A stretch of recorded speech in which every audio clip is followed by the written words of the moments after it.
To the Middle East now, Israeli Prime Minister Benjamin Netanyahu is defiant against calls to reach a ceasefire agreement that would free the remaining hostages held in Gaza.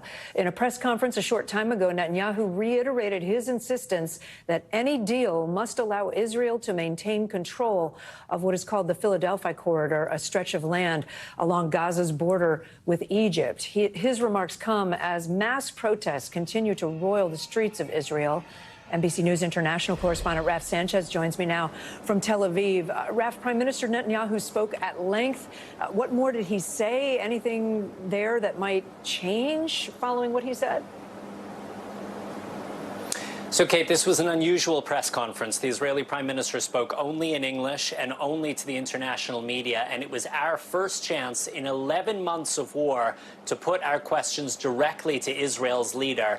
He made the case that Israel cannot afford to withdraw from that key zone, the Philadelphi corridor, the Gaza-Egypt border, because he says if Israel does, then Hamas will rearm. But his position, his refusal to leave that corridor has become a major stumbling block in these negotiations. And I asked him about the mother of one of the 6 hostages who were murdered by Hamas last week. She was giving a heartbreaking eulogy at her son's funeral, and she said her son had been sacrificed by Netanyahu on the altar of the Philadelphia corridor. I asked him, was he prepared to see more hostages killed as the cost of staying in that zone? Take a listen to what he had to say.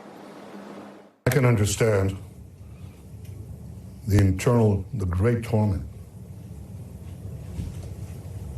that the mother of this murdered hostage feels. I can understand her rage. I can understand her sorrow. I'm committed to getting all of them out. I got more than half out, and more than half of the hostages alive out because we employed the pressure points. We leave the pressure, we're going to get no one out. I'm committed as the Prime Minister of Israel to 2 things. They're right here.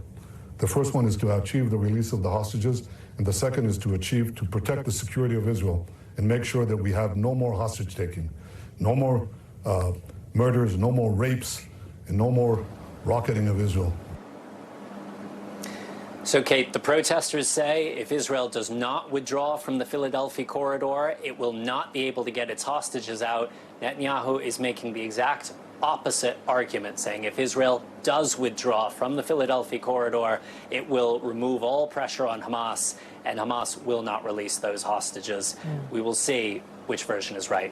Kate. Raf Sanchez, as always, thanks so much for your reporting. Thanks for watching. Stay updated about breaking news and top stories on the NBC News app or follow us on social media.